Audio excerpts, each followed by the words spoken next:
So, what is meant by a system of particles and what is meant by rotational motion?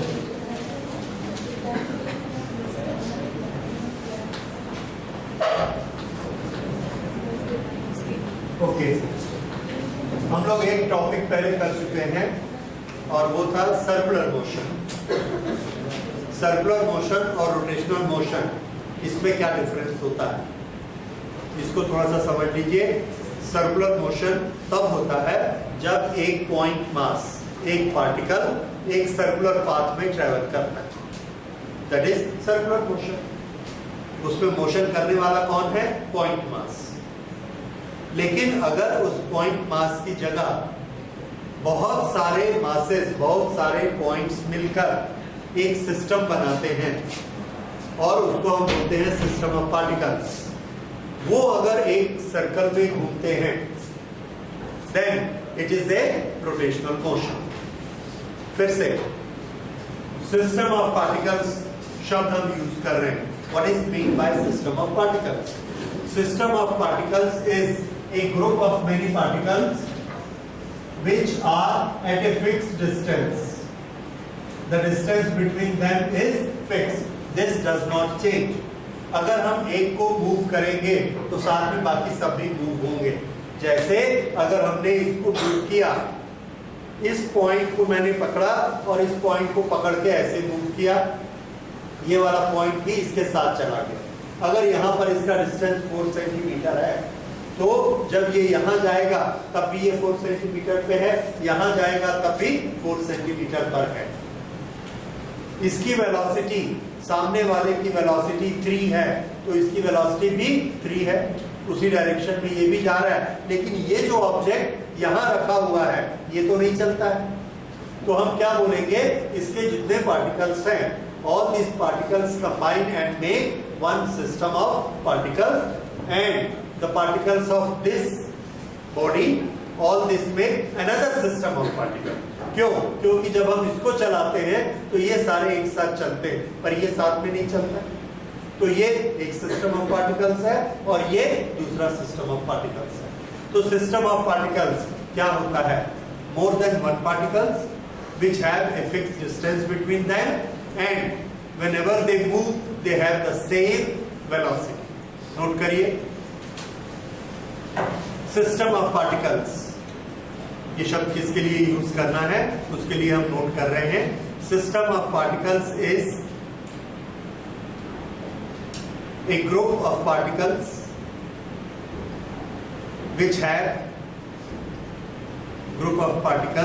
which have a finite distance between them, and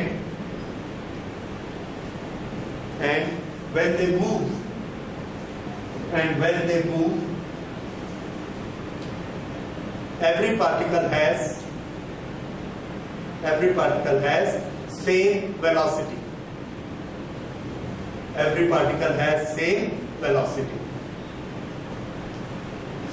That is system of particles. System of particles, बार बार इतना लंबा word use करने की बजाय हम लोग word use करेंगे बॉडी। क्या यूज करेंगे? बॉडी। और बॉडी में भी हम एक एडजेक्टिव लगा देते हैं, रिजिड बॉडी। ये क्या हुआ? इसका ये मतलब है हमने एक रबर बैंड लिया। एक rubber band system of particle है कि नहीं है? है, ठीक है। तो हमने क्या किया? ये वाला हिस्सा एक अटकाया यहाँ पे और इस हिस्से को ऐसे खींचा। ये हिस्से में कोई वेलोसिटी नहीं आई और ये हिस्सा ऐसे चला गया आगे, इसमें वेलोसिटी आ गई, इसका जो फिनिट डिस्टेंस था वो बढ़ गया। ये दोनों चीजें हमारी डेफिनेशन का वायलेशन हो गया। Therefore, it is not a system of particles. लेकिन हम जानते हैं ये सिस्टम ऑफ पार्टिकल्स तो है। तो ऐसी चीजों के लिए फिर हमने एक और डेफिनेशन बनाई और उस डेफिनेशन का एक पार्ट क्या बना? Rigid body. रिजिड बॉडी ऐसी बॉडी होगी कि हर कंडीशन में वो अपने डिफरेंट मेंबर्स के बीच का डिस्टेंस मेंटेन करेगी। जैसे इसको हमने ऐसे खींचा तो ये पार्ट मेरे हाथ में रह जाए और ये पार्ट ऐसा आगे बढ़ जाए, जैसा कि रबर में होता है। अगर रबर में ऐसा होता है then rubber is not a rigid body. पर इन दोनों के बीच का डिस्टेंस अभी 10 सेंटीमीटर है और मैंने ऐसे खींचा, जितना भी जोर लगाता हूं ये 10 सेंटीमीटर 11 नहीं होता, अल्टीमेटली ये ऐसे आ जाएगा। लेकिन ये डिस्टेंस कितना मेंटेन है? 10। So if the distance between two particles is not changing even on application of force, then this body will be known as rigid body. तो ये rigid शब्द लगाने से ये चीज साथ में आ गई। ये इसलिए है क्योंकि हम जो आगे लॉस पढ़ने वाले हैं उस सब में जब भी हम बॉडी शब्द यूज करेंगे हमारा मतलब रिजिड बॉडी से हमेशा, ठीक है, जिसके आपस के डिस्टेंसेस नहीं बदलते, रबर जैसी चीजों से नहीं होगा, उसके लॉस हम पढ़ेंगे, ठीक है। तो रिजिड बॉडी लिखिए, it is A system of particles, it is A system of particles in which the distance between different particles do not change. Distance between different particles do not change.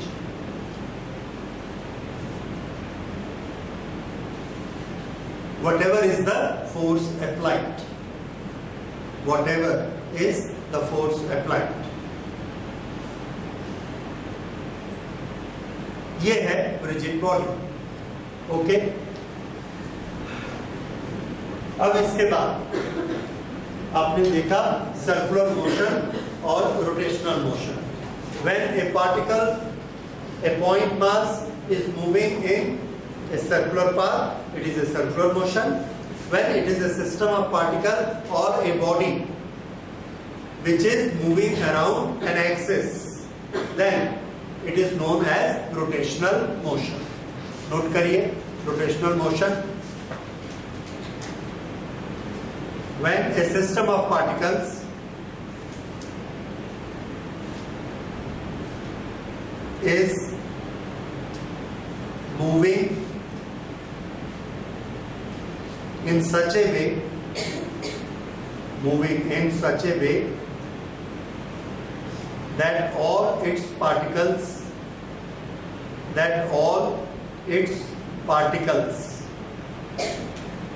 have same angular velocity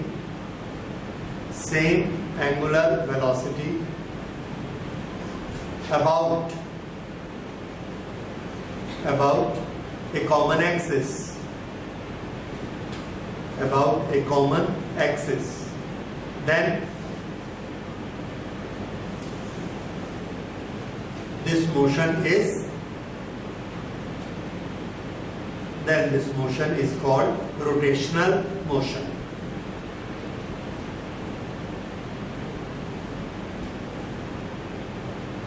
ठीक है। अच्छा, इसके parallel ये बताइए, अगर सभी points एक straight line में चल रहे हैं तो उस मोशन को क्या कहते हैं? लीनियर। अच्छा, अगर उसको लीनियर मोशन कहते हैं तो ट्रांसलेशनल मोशन किसको कहते हैं? राइट। अगर एक सिंगल पॉइंट स्ट्रेट लाइन पे चलता है तो उसका नाम है लीनियर मोशन। और अगर एक सिस्टम ऑफ पार्टिकल्स के सभी पार्टिकल्स स्ट्रेट लाइन में चलते हैं, जैसे एक कार जा रही है, all the points are moving in a straight line, that motion of a car is known as translational motion. ठीक है।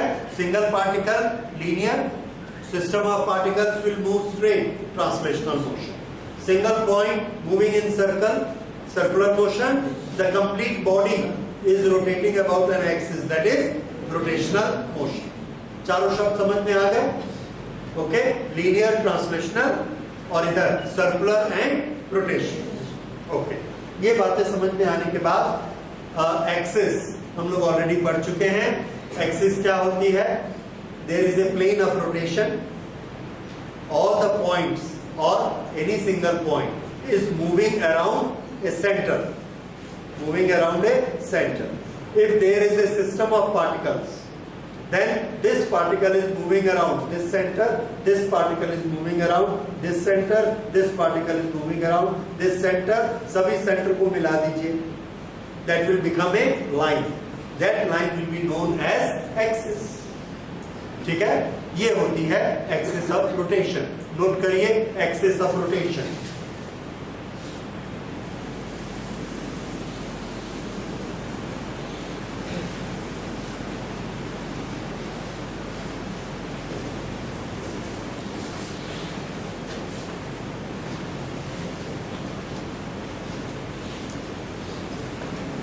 Axis of rotation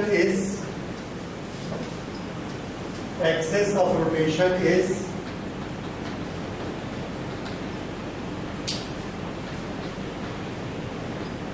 locus of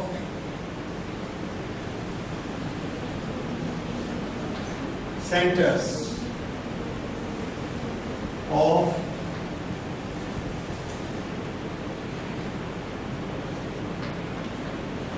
the circles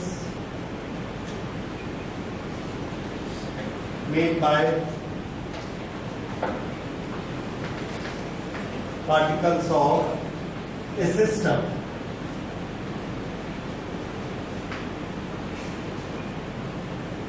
Particles of a system. ये थोड़ा technical language में है, इसको थोड़ा सा फिर इसको समझने की कोशिश करिए प्रैक्टिकल। ये मैंने इसको ऐसे पकड़ा और ये घुमाया, इसका एक्सिस कहाँ है? इस पॉइंट को देखिए, ये ऐसा एक सर्कल बनाता है, सर्कल में घूम रहा है ये पॉइंट, इसका सेंटर यहाँ कहीं आएगा, ऐसा घूम रहा है। ओके, ये वाला पॉइंट ये भी ऐसा घूम रहा है, इसका सर्कल यहाँ कहीं आएगा, ये ऐसे। ये वाला पॉइंट यहाँ घूमता है, इसका सर्कल यहाँ कहीं आएगा। ये सारे सेंटर हमने आपस में मिला दिए, ये तो ये इस लाइन पर आएंगे। ये जो लाइन बनेगी यहां से लेके यहाँ, ये हम क्या देखते हैं, ये ऊपर नीचे के सब पॉइंट चलते हैं, पर इस लाइन का कोई पॉइंट नहीं चलता क्योंकि वो तो सेंटर है। तो इस तरह से ये क्या बनी, एक्सिस। अब अगर मैं ये कहूंगा कि ये एक एक्सिस है AB, इस एक्सिस पर इस बॉडी को घुमाइए, तो हम क्या करते हैं, हमको मालूम है एक्सिस के पॉइंट सेंटर पे होते हैं, वो नहीं घूमते। कौन से पॉइंट घूमते हैं, उसके चारों तरफ वाले। तो ये पॉइंट नहीं घूमेगा, ये पॉइंट भी नहीं घूमेगा, इसी को हमने पकड़ लिया। ये दो पॉइंट को पकड़ लो और बॉडी को घुमाओ, ये ऐसे दिखता है। ये वाला जो घूमना है इसकी एक्सिस कौन सी है, ये वाली एक्सिस। अब अगर मैं कहूंगा कि इस एक्सिस पर बॉडी को घुमाइए, ये वाली एक्सिस पर बॉडी कैसे घूमेगी, यहां पकड़ेंगे, यहां पकड़ेंगे और एक्सिस के नॉर्मल प्लेन में बॉडी को घुमा देंगे।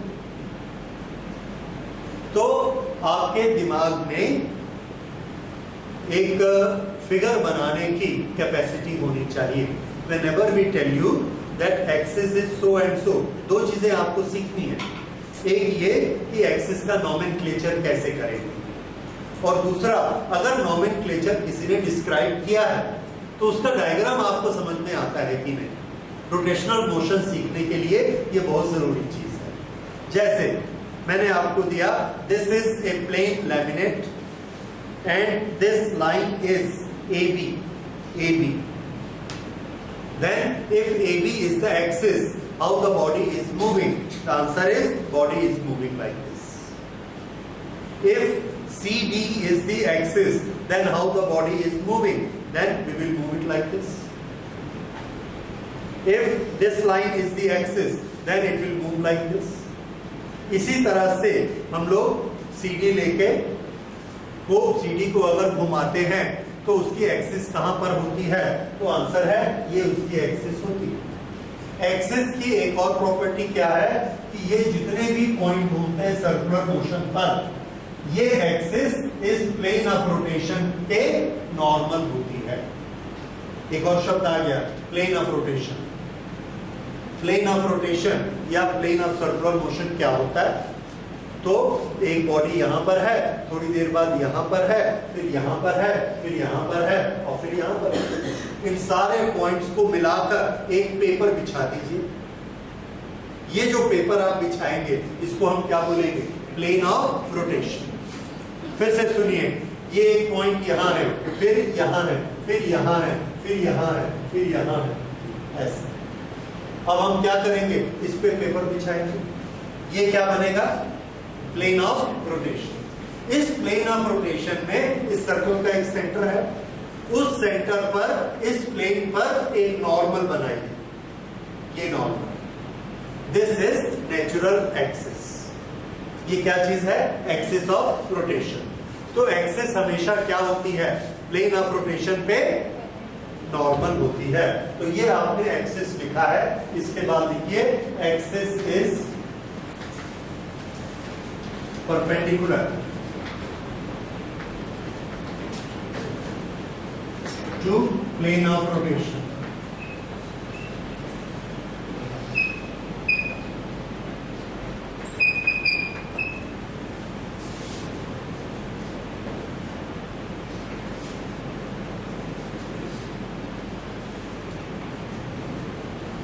ओके, ये लिखने के बाद में मैं डिस्कस कर रहा था नॉमेनक्लेचर। ये वाली एक्सिस का नॉमेनक्लेचर क्या है? दिस एक्सिस इज, सुनिए, पासिंग थ्रू सेंटर। लोकेशन हमने बताई, क्या बताई? Passing through centre. और इसकी डायरेक्शन बताइए, normal to the plane of rotation. दो चीजें आपको बतानी है, एक्सिस किस पॉइंट से पास होती है और उसकी डायरेक्शन कैसी है। Passing through centre, normal to the plane of rotation. यहां आ जाते हैं, ये जो लाइन है ये इस सर्कल के लिए डायमीटर है। अगर इस एक्सिस पर हम इसको ऐसा घुमाते हैं तो हम क्या बोलेंगे? It is rotating about which axis. एक चीज याद रखिए, जो आपने शब्द यूज करना है एक्सिस के चारों तरफ, उसके लिए शब्द यूज किया जाएगा about. A body is rotating about an axis. और उसके बाद आप एक्सिस को इधर डिस्क्राइब करेंगे और यहां पर बॉडी को डिस्क्राइब करेंगे। जैसे एक rod, A rod is rotating about an axis passing through its center. A rod is rotating about an axis passing through its natural axis.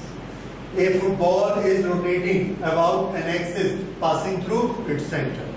तो ये बीच में हर एक में आएगा, about an axis। तो इसको यूज करने की आदत डालें, about an axis। ओके, अब इसको समझने की आदत डालें। जैसे इसको हम क्या बोलेंगे? This disc, this is a disc CD. This disc is rotating about an axis which is along diameter of the disc. यहां पर एक्सिस कैसी है? Axis along diameter। इसको क्या बोलेंगे? Axis passing through center।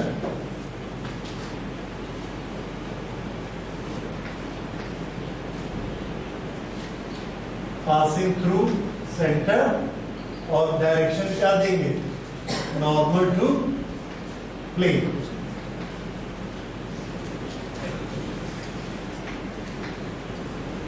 ये अच्छा, अब बताइए, अगर मैंने ये नॉमेनक्लेचर दिया, a disc is rotating about an axis which is tangential to its surface.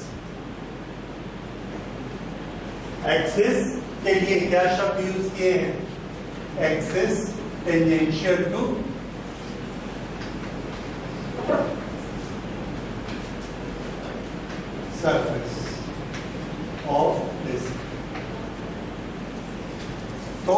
ये रही डिस्क।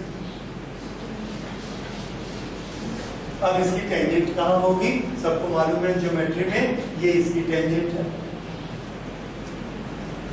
अब दिमाग में चित्र बनाइए, ये डिस्क कैसे घूम रही होगी?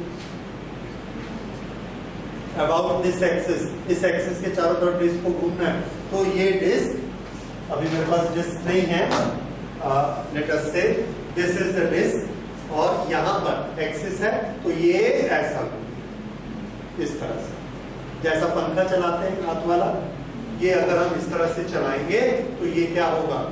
दिस यहाँ पर फिक्स है एक्सिस, और ये इसके चारों तरफ ऐसा होगा। ये किस पर हो गया? About tangent. अच्छा, अब उसके लिए एक और चीज, मान लीजिए ये एक डिस्क है, इस डिस्क में यहां पर हमने एक पेंसिल लगाई और इसको ऐसा घुमा दिया, ऐसा घूम रहा है इस पेंसिल के ऐसा चारों तरफ, तो ये पेंसिल क्या बन गई? एक्सिस। इस एक्सिस को डिस्क्राइब करिए। Passing through what?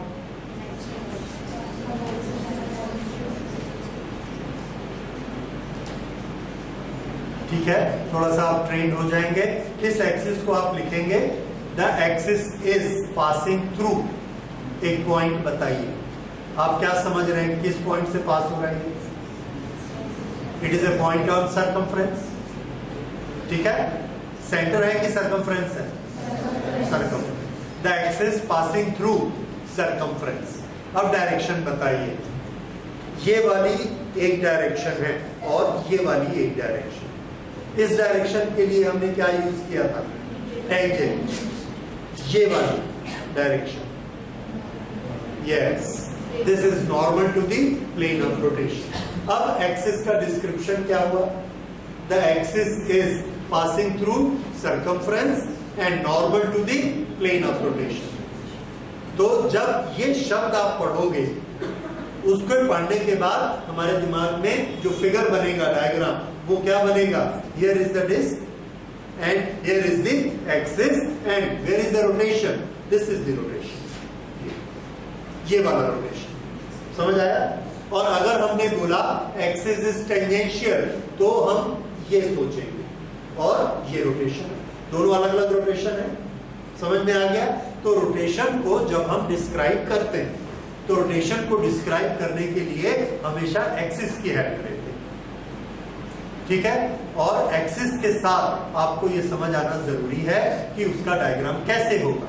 एक बार, दो बार, चार बार प्रैक्टिस करिए, आपस में डिस्कस करिए, आप समझ जाएंगे उसके लिए एप्रोप्रिएट शब्द क्या है। और जब तक ये आपको समझ में नहीं आएगा, आप इस चैप्टर में घूम जाओगे, क्लियरिटी नहीं आएगी। So it is very necessary कि आप समझिए कि एक्सिस को कैसे डिस्क्राइब करते हैं और कैसी एक्सिस होने से कैसा रोटेशन हो। ठीक है? अच्छा, अब इसके बाद आगे बढ़ते हैं। तो एक्सिस जैसे जैसे हमारा नॉमेनक्लेचर बीच बीच में आते जाएगा, we will take up example, तो उससे आप और भी आपको समझ में आती जाएगी। अभी तक आपको समझ में आ गई है, this is what axis, passing through centre, passing through centre, normal to the plane of rotation, axis along diameter, tangential to the body, tangential to the disc. और अगर हमने इसमें ऐसा कर दिया, ये डिस्क है और ये, then axis is passing through circumference and normal to the plane of circle. अब हम लेते हैं a plane lamina, rectangle lamina is rotated about an axis which is along diagonal। हाँ, ठीक समझ आया आपको? जो पहले मैंने किया था, ये डायगोनल है, ये डायगोनल, इसको ऐसा पकड़ा और ये घुमा। ये वाला जो रोटेशन है, जब आप इस रोटेशन को डिस्क्राइब करेंगे, पेपर पे लिखेंगे, तो क्या लिखोगे? A body is rotating about an axis which is along diagonal. और अगर ऐसा लिखा हुआ है शब्दों में, तो आप समझ जाओगे बॉडी कैसे घूम रही है। समझ में आया? दिस इज नेसेसरी कि जो वर्ड्स लिखे रहते हैं एक्सेस में उससे आप डायग्राम ठीक ठीक बनाओ, और ये बहुत जरूरी है। ठीक है? क्यों जरूरी है? आगे जब हम मोमेंट ऑफ इनर्शिया पढ़ेंगे, दूसरी चीजें पढ़ेंगे, तो आप देखेंगे हमको एक्सेस से डिस्टेंस निकालने होते हैं, और उसके लिए ये जानना जरूरी है कि रोटेशन कैसा हो रहा है, और वो एक्सेस से ही पता चलेगा। Okay, so this is all about axes and rotation. Now our next topic is centre of mass. ये सेंटर ऑफ मास क्या होता है? मास में हम लोग जानते हैं हर बॉडी का जो कंटेंट होता है, जो उसमें रहता है, that is mass. It is property of A inherent characteristic of a material. Her material में ये प्रॉपर्टी होती है, और इसी मास के कारण दूसरी बॉडी इसको अट्रैक्ट करती है, जिसको हम ग्रेविटेशनल फोर्स कहेंगे, और वो ग्रेविटेशनल फोर्स हम लोग अलग से स्टडी करेंगे उसके चैप्टर। ओके, तो हर बॉडी के पास मास होता है और ग्रेविटेशनल फोर्स उस मास पर लगता है। अब सेंटर ऑफ मास किसको कहेंगे?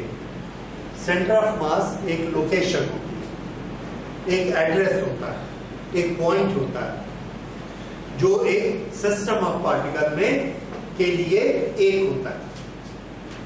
जैसे अगर कोई कंपनी है तो उसका एक हेडक्वार्टर होता है, एक लोकेशन, और वो एक एड्रेस, भले उसके प्लांट किसी भी जगह पर डिस्ट्रीब्यूट होते हैं।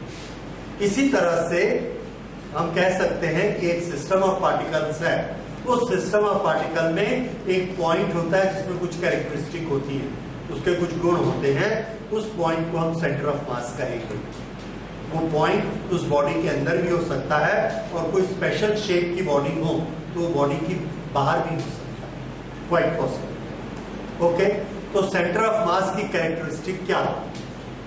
तो सेंटर ऑफ मास की कैरेक्टरिस्टिक हम दो तरह से स्टडी करेंगे। एक ये, centre of mass is that point where we suppose that all the mass of the body is located, where we suppose that all the mass of body is located at that point. अब ये बोलना, याद करना, रटना बड़ा आसान है, पर थोड़ा सा इसको समझना मुश्किल होता है।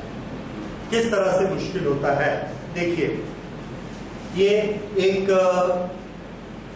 एक एग्जाम्पल जो दिया हमने, ये एक बॉडी हमने ली, इस बॉडी के पास बहुत सारे पार्टिकल्स हैं, एक पार्टिकल यहाँ है, यहाँ है, यहाँ है, यहाँ। हर पार्टिकल को अर्थ अपनी तरफ नीचे खींचती है, हर एक पर फोर्स लगता है, और हर पार्टिकल नीचे जाना चाहता है। ये प्रूफ देखिए, ये बॉडी नीचे गया और ये वाला नीचे गया, हर पार्टिकल नीचे जाना चाहता है। ओके, तो इसका टोटल मास 100 ग्राम्स है, इसमें 100 पार्टिकल्स हैं, हर एक के पास एक एक ग्राम है, 1 ग्राम ईच। 100 ग्राम इसका मास है, और इस पर फोर्स कितना लगेगा? m/g। अब अगर हम इस बॉडी को रोकना चाहते हैं कि नीचे मत जाए, तो हम इस पर एक उल्टा फोर्स लगाते हैं। कितना? 100 ग्राम फोर्स, और वो 100 ग्राम फोर्स इसको ऊपर जाने से, नीचे गिरने से रोकता है। हम अपना फोर्स इस पर लगाते हैं। अब थोड़ा सा और बारीकी में जाइए, हम वो जो 100 ग्राम फोर्स लगा रहे हैं, किस पर लगा रहे हैं? अगर हमने इस पार्टिकल पर फोर्स लगाया 100 ग्राम ऐसा, तो ये पार्टिकल नीचे चला गया। इस पे लगाया तो ये नीचे चला गया, इस पे लगाया तो कुछ नीचे चले गए, कुछ ऊपर चले गए। हम ट्रायल एंड एरर करते रहे, करते करते हमको लास्ट में एक पॉइंट मिला, उस पे हमने 100 ग्राम लगाया, खड़ा हो गया। फिर से सुनिए, पहले हमने क्या किया? हर एक एक ग्राम के नीचे एक एक ग्राम का फोर्स लगाया, ऐसे बॉडी खड़ी है। अब हमने पूरा 100 ग्राम का फोर्स एक पार्टिकल पर लगाया, ऐसे, वैसी की वैसी बॉडी खड़ी है। तो हम क्या बोलेंगे कि पूरा का पूरा मास कहाँ लोकेटेड है? इस पॉइंट पे, क्योंकि हम इधर 100 ग्राम लगाते हैं, बॉडी खड़ी। ठीक है, यहां पर जो पार्टिकल है उसका मास कितना है? तो हमारा आंसर है हमारे हाथ पे कितना फोर्स लगा रहा है 100 ग्राम।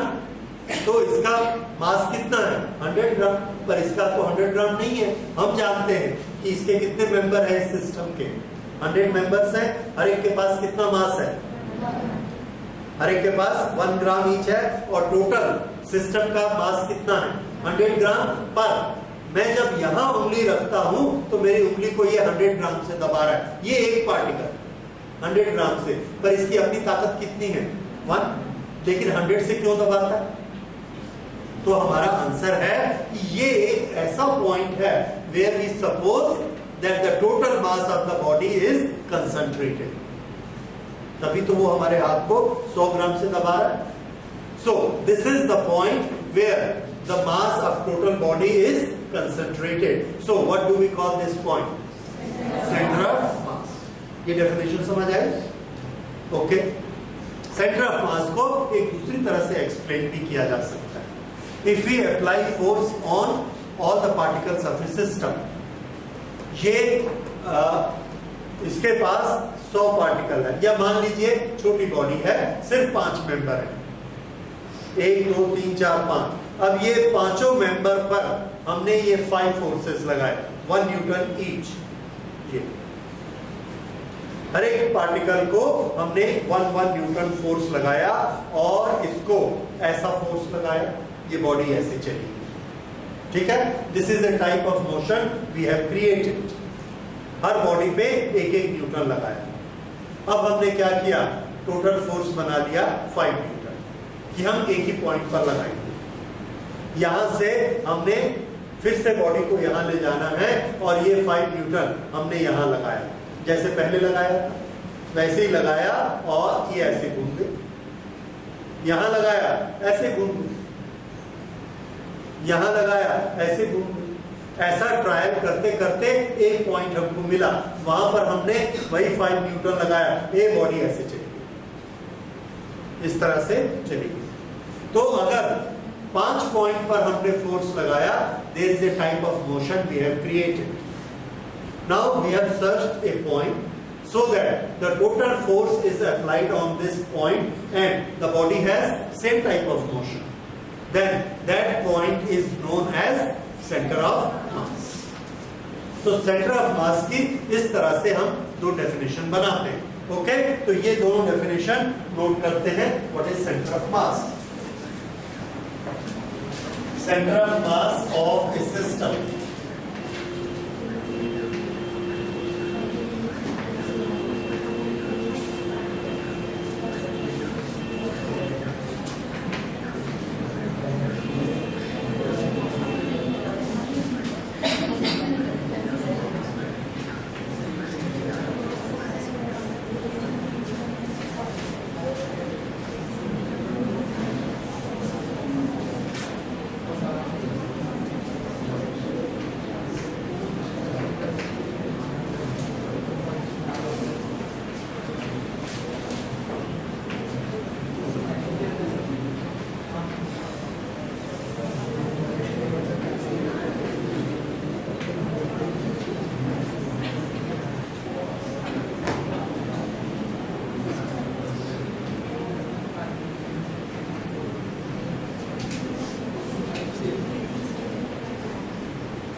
ये दोनों चीजें आपने अभी एग्जांपल में देखी, और अगर आपसे पूछा जाए व्हाट इज सेंटर ऑफ मास, दोनों को लिखिए।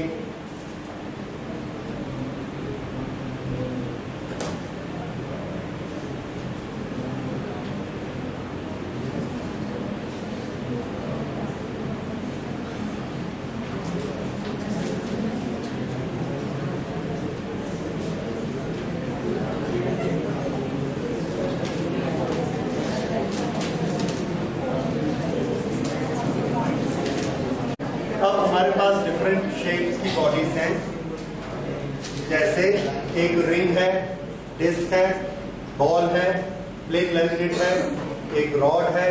ये सब डिफरेंट शेप्स हैं और डिफरेंट सिस्टम्स हैं। इन सब के सेंटर ऑफ मास कहां पर होते हैं? तो इसके लिए हमारा रूल है, if the body is symmetrical then geometric centre is the centre of mass. If body is symmetrical,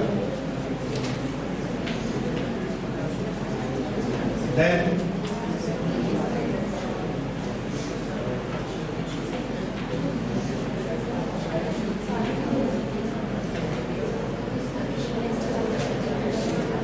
center of mass। जैसे ये कौन सी शेप है? रिंग। तो रिंग का सेंटर ऑफ मास यहां पर होगा, because this is geometrical centre, और यहां से मास सब तरफ बराबर बराबर डिस्टेंस पर है, so this is centre of मास। इसी तरह से अगर एक व्हील है, डिस्क है, तो डिस्क का जो सेंटर पॉइंट है that will be centre of mass. If there is a rod, तो रॉड का जो टोटल लेंथ L है और यहाँ L/2 पर ये वाला जो पॉइंट है, this will be centre of मास।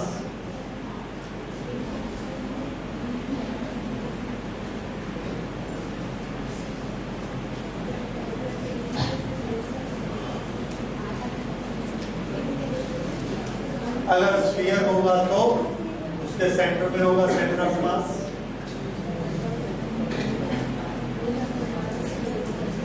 अगर एक रेक्टेंगल है तो रेक्टेंगल के दोनों diagonal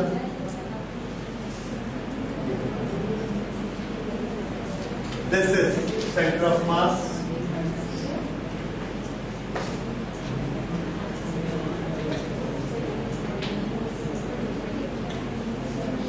okay,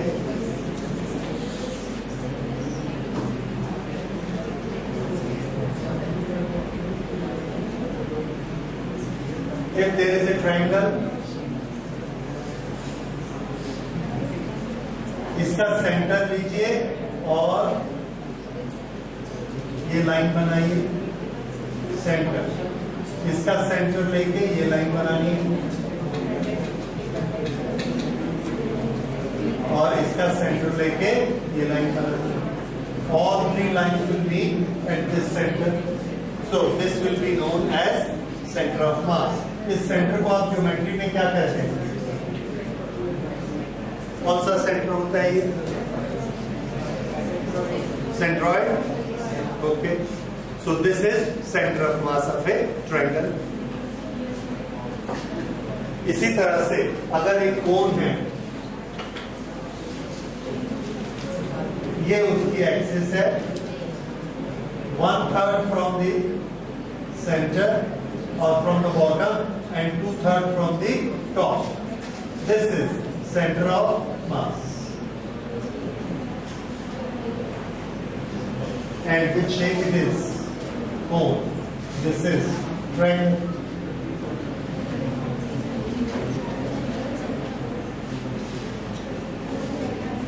In this way you will have different shapes. आपकी बुक में इसका पूरा चार्ट दिया हुआ है, उसको देखिए। अभी जो नोट्स मैंने दिए हैं इसमें पेज नंबर 2 में भी एक छोटा सा टेबल बना हुआ है, उस टेबल में भी लिखा हुआ है and those are for regular shapes. अब अगर हमारे पास इररेगुलर शेप है तो उसका सेंटर ऑफ मास कैसे निकालेंगे? तो उसके लिए देखिए सेंटर ऑफ मास और इर्रेगुलर शेप्स।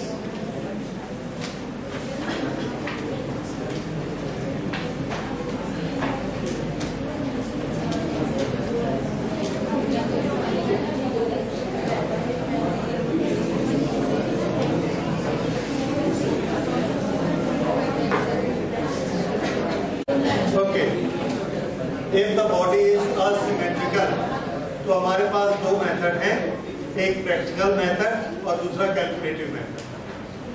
प्रैक्टिकल मेथड कैसे होता है?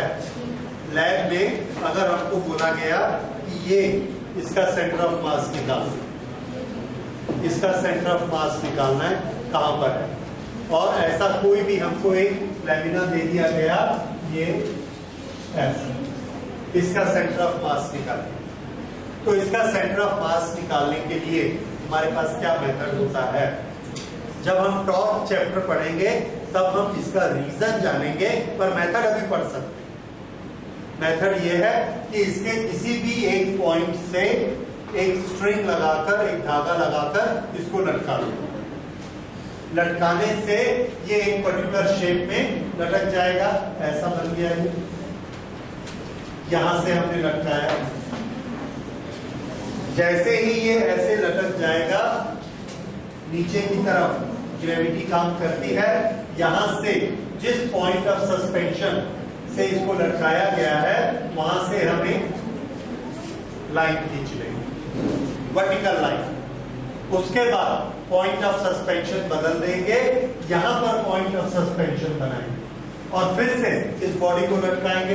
अब जब हम इस बॉडी को लटकाते हैं तो ये ऐसे लटक जाती है, यहां से लटकाया, फिर से हमने एक वर्टिकल लाइन खींची, पहले वाली लाइन इस पे ऑलरेडी खींची हुई है, अब ये दूसरी लाइन हमने ऐसे वर्टिकल खींची, दोनों वर्टिकल लाइन जहां पर क्रॉस करती है ये क्या होगा? उसका सेंटर ऑफ मास। कैसी भी शेप हो, इस तरीके से आप उसका सेंटर ऑफ मास निकाल सकते हैं। तरीका समझ में आ रहा है? एक पॉइंट से सस्पेंड करेंगे, वर्टिकल लाइन खींचेंगे, again we suspended from another point, draw vertical line passing through that point, the intersection of two vertical lines will give the centre of mass. ये एक प्रैक्टिकल फॉर्म है, किसी भी तरह की शेप हो, हर शेप के लिए ये सच है। ठीक है, अब हम वो मेथड पढ़ते हैं विच इज कैलकुलेटिव मेथड। किस तरह से हम कैलकुलेशन करेंगे? कैलकुलेशन के लिए हमको एक चीज पहले समझनी है, एक physical quantity which we call as moment. ये रोटेशनल मोशन में एक क्वांटिटी आती है, वी कॉल इट मोमेंट। किसी भी फिजिकल क्वांटिटी का जो रोटेशन हो रहा है, सर्कल में रोटेशन हो रहा है, उसका एक सेंटर ऑफ मास नहीं होगा। उस सेंटर ऑफ मास में एक्सिस है, उस एक्सिस से वहां तक का डिस्टेंस हम लेते हैं और उनको मल्टीप्लाई करते हैं तो मोमेंट निकलता है। अब ये बोलने से इसको आप नहीं समझ पाएंगे। देखिए, याद करिए तराजू, बैलेंस जो हम यूज करते हैं, उसमें ये एक लीवर होता है। इस लीवर में यहां पर हमने एक मास लगाया, यहां पर एक मास लगाया और यहां पर ये इसका रेस्ट होता है, फलक्रम जिसको बोलते हैं। ठीक है, ये वाला मास यहां पर m1 है, ये डिस्टेंस r1 है, ये m2 है, ये r2। तो m1 multiplied by r1, mass into distance. अगर ये वाला रॉड घूमेगा, ऐसा घूमेगा, तो इसका सेंटर कहां पर होगा? ये फलक्रम पर इसका सेंटर होगा। ये सबको समझ आ रहा है? ये रॉड अगर ऐसा घूमेगा तो फलक्रम क्या है? Centre. So F is centre of rotation. F point is centre of rotation. Centre of rotation से ये मास का परपेंडिकुलर डिस्टेंस कितना है? r1। इन दोनों को हमने मल्टीप्लाई किया, m1 मल्टीप्लाइड बाय r1। ये क्वांटिटी बनी, ये क्वांटिटी क्या कहलाती है? तो आंसर है इस क्वांटिटी को हम बोलेंगे मोमेंट ऑफ मास m1। क्या बोला जाएगा? Moment of mass m1। अच्छा, अगर हमने एक क्वांटिटी बनाई m2 multiplied by r2, what is this? Moment of mass m2। अगर हमने एक क्वांटिटी बनाई m1 multiplied by r2, m1 multiplied by r2, तो आंसर है ये कोई क्वांटिटी नहीं होती फिजिक्स। ठीक है, तो मोमेंट कैसे बनता है? Mass multiplied by the r, length of arm, arm of rotation. जैसे हमने साइकिल का हैंडल पकड़ा और उसका एक सेंटर है, इधर हाथ लगाया और ऐसे फोर्स लगाया, फोर्स लगाया F और सेंटर से ये वाला डिस्टेंस है R, तो F इंटू R, इसको क्या बोलेंगे? Moment of force, moment of force. यहां पे मास लटकाया तो इसका नाम क्या हो गया? Moment of mass. इस तरह से मोमेंट ऑफ मास, मोमेंट शब्द लगने से हमने क्या कर देना है? Multiplied by r. अगर हम यहां पर F1 लगा दें तो F1 इंटू R1 क्या कहलाएगा? Moment of force F1। फिर से देखिए, यहां पर एक पार्टिकल मूव कर रहा है, उसका मास है m1, उसकी वेलोसिटी है v1, तो m1 इंटू v1 क्या है? That is momentum p1। p1 into r1 क्या हो गया? यस, इंटू r1 के लिए हमने क्या शब्द यूज करना है? Moment of. किसका मोमेंट? हाँ, मोमेंट ऑफ मोमेंटम। तो ये मोमेंट ऑफ, ये शब्द समझ में आया? कैसे मोमेंट कैलकुलेट किया जाता है किसी चीज का? उसकी रोटेटिंग आर्म की लेंथ से मल्टीप्लाई करके। Moment of mass, moment of force, moment of momentum, moment of this, moment of that, जो भी है, जहां मोमेंट ऑफ आया हमने क्या कर देना है? आर से मल्टीप्लाई कर देना। ठीक है, ये होता है मोमेंट। अच्छा, अब मोमेंट एक वेक्टर क्वांटिटी है। वेक्टर क्वांटिटी नहीं, हम ये कह सकते हैं मोमेंट का साइन होता है, पॉजिटिव या नेगेटिव। अगर मोमेंट किसी भी चीज को एंटी क्लॉक घुमाएगा तो वो पॉजिटिव है, और क्लॉकवाइज घुमाएगा तो नेगेटिव है। ठीक है, अब यहां पर बताइए m1 r1 पॉजिटिव है कि नेगेटिव है?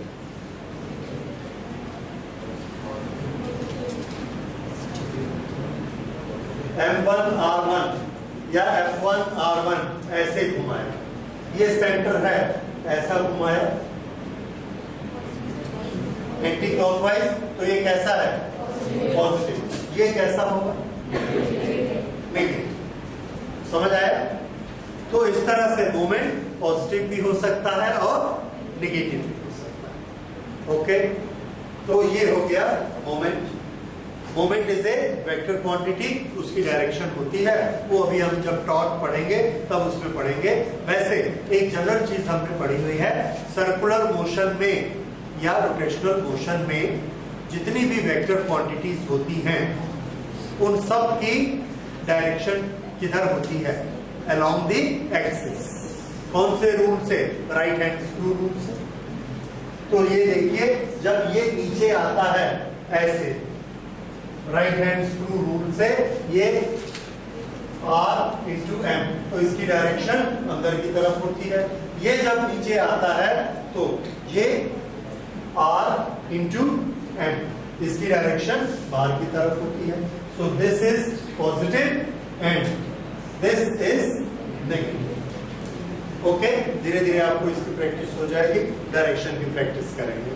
तो एनीवे, अभी हम क्या कर रहे हैं कि मोमेंट शब्द का मतलब क्या है? तो ये मोमेंट आपको समझ में आ गया? ओके, अब m1 m2 दोनों जो मोमेंट क्रिएट करते हैं m1 r1 m2 r2, एक पॉजिटिव है और एक नेगेटिव है। टोटल मोमेंट कितना क्रिएट हुआ? तो टोटल मोमेंट क्रिएट हुआ m1 r1 plus minus m2 r2, ये आ गया टोटल मोमेंट। एक का साइन प्लस और एक का साइन माइनस। अब हमको मालूम है प्लस इंटू माइनस माइनस हो जाएगा, ठीक है, अगले स्टेप में हो जाएगा। इस तरह से एक बॉडी पे लगने वाला टोटल मोमेंट हम लोग कैलकुलेट कर सकते हैं। अच्छा, अब हम आते हैं फिर से सेंटर ऑफ मास और ये मोमेंट, इसका रिलेशन क्या है? इसका रिलेशन देखिए, सेंटर ऑफ मास पे पूरा मास कंसंट्रेटेड होता है। हम सेंटर ऑफ मास एक सिस्टम का निकालना चाहते हैं, इस तरह से निकालेंगे। एक सिस्टम में कुछ पार्टिकल्स हैं, एक का मास है m1, एक का मास है m2, एक का मास है m3, और ये तीनों पॉइंट ऑफ रोटेशन से कुछ डिस्टेंस रखते हैं। पॉइंट ऑफ रोटेशन इस सिस्टम का कहीं भी हो सकता है। कहाँ हो सकता है? मान लीजिए यहाँ है पॉइंट ऑफ रोटेशन, इसके चारों तरफ ये सिस्टम घूम रहा है। इसका ये जो डिस्टेंस है यहाँ से, ये पोजीशन वेक्टर है r1, ये पोजीशन वेक्टर r2, ये पोजीशन वेक्टर और कहीं है, मान लीजिए यहाँ है, तो ये पोजीशन वेक्टर क्या है? r3। पोजीशन वेक्टर हमको क्या देता है? Distance as well as direction. Okay, तो इसका सेंटर ऑफ मास कहाँ है? किसका centre of mass? Mass m1, mass m2 और मास m3। ये तीन पार्टिकल का सिस्टम है, इससे ज्यादा भी हो सकते हैं, और हर एक का हमने माना ये ओरिजिन है। This is what? Point of rotation. अब 1 2 3 ऐसा सिस्टम है हमारा, 1 2 3, m1 m2 m3 हो सकता है ऐसे। जैसे आपने H2O का मॉलिक्यूल देखा है, H2O का मॉलिक्यूल केमिस्ट्री में आपको मालूम है ऑक्सीजन एक तरफ रहेगा और दोनों H भी उसके एक साइड में होते हैं, सिमेट्रिकल नहीं होता है और उनके बीच में कुछ एंगल बना होता है। What is that? That is a system of 3 particles. ऐसे CO2 सिमेट्रिकल होता है, इसी तरह से कोई सिमेट्रिकल होते हैं, कोई नॉन सिमेट्रिकल होते हैं। एनीवे, ये 3 पार्टिकल हैं, इसका हमको सेंटर ऑफ मास निकालना है। सेंटर ऑफ मास निकालने के लिए हमने अपनी मर्जी से आर्बिट्रेरी, मतलब अपनी मर्जी से एक सेंटर ऑफ रोटेशन माना। ये हमने मान लिया सेंटर ऑफ रोटेशन O। इससे m1 का पोजीशन क्या है? r1, m2 की पोजीशन r2 और m3 की पोजीशन r3 है। हमने ये सोचा, इमेजिन किया कि सेंटर ऑफ मास कहीं ना कहीं तो है। मान लो सेंटर ऑफ मास यहाँ पर। अब हमारी डेफिनेशन क्या कहती है कि सेंटर ऑफ मास वो पॉइंट होता है जिस पर हम सपोज करते हैं कि पूरे का पूरा मास कंसंट्रेटेड है। तो यहां पर कितना मास कंसंट्रेटेड होगा? ये m1 plus m2 plus m3 जो हम इमेजिन करते हैं, सपोज करते हैं, और इसका यहां से डिस्टेंस कितना है? r। अब हमारे सेंटर ऑफ मास की डेफिनेशन क्या कहती है? अलग अलग मेंबर मिलाकर जो इफेक्ट क्रिएट करते हैं वो पूरा फोर्स या पूरा मास अगर सेंटर ऑफ मास हो तो सेम इफेक्ट क्रिएट होगा। ये आपने डेफिनेशन में लिखा है। अगर हम एक मास को यहां रखें, दूसरे मास को यहां रखें, तीसरे मास को यहां रखें और ये निकालें कि ये तीनों अपना कितना कितना मोमेंट क्रिएट करते हैं, ऊपर कितना कितना मोमेंट क्रिएट करते हैं, तो तीनों मास मिलाकर यहां पर हम रखते हैं और ये जो मोमेंट क्रिएट करेगा वो मोमेंट इन तीनों के मोमेंट के सम के बराबर होगा। क्यों? क्योंकि यही तो हमारी डेफिनेशन कि अगर हम अलग अलग रखकर एक इफेक्ट क्रिएट कराते हैं, उस इफेक्ट का नाम क्या है? मोमेंट।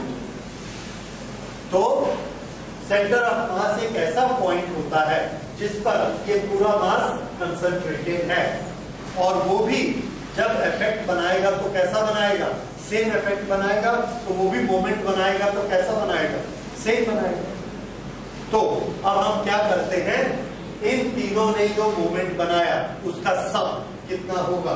तो आंसर है इसका सम होगा m1 r1 plus m2 r2 plus m3 r2। ये क्या हो गया? तीनों का सम। अब ये तीनों का सम अलग अलग मास में बनाया। अगर हम सेंटर ऑफ मास पे पूरा मास कंसंट्रेट कर दें तो मोमेंट कितना बनेगा? तो हमारा आंसर है मोमेंट बनेगा m1 plus m2 plus m3। ये पूरा उस बंच का मास हो गया और उसका डिस्टेंस यहां से कितना है? r। This is to be multiplied by r। ये मोमेंट क्रिएट हुआ, और ये मोमेंट कैसे होने चाहिए? इक्वल, क्योंकि सेंटर ऑफ मास की यही डेफिनेशन कि पूरा मास सेंटर ऑफ मास पे रखिए तो वही इफेक्ट देगा जो कि अलग अलग मास अपनी अपनी जगह पर दे रहे हैं। ये हमने सारे अपने जितने एग्जांपल्स है सबने किया, इसलिए ये दोनों आपस में कैसे हैं? Equal.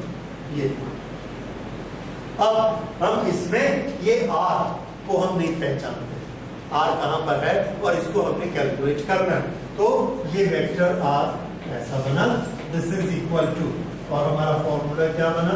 m1 r1 plus m2 r2 plus m3 r3 to be divided by m1 plus m2 plus m3। ये हमारा फंडामेंटल फॉर्मूला बन गया किसका? डिस्टेंस और position vector of r।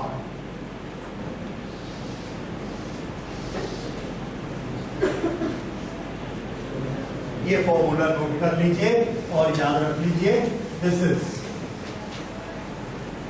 Position vector of r। और ये हमने कौन से इफेक्ट से लिया है? मोमेंट के इफेक्ट से। अलग अलग मासेस m1 m2 m3 अलग अलग जो मोमेंट बनाएंगे, वो मोमेंट अकेला कौन बना देगा? पूरा मास अगर कहां रखा हो? Centre of mass.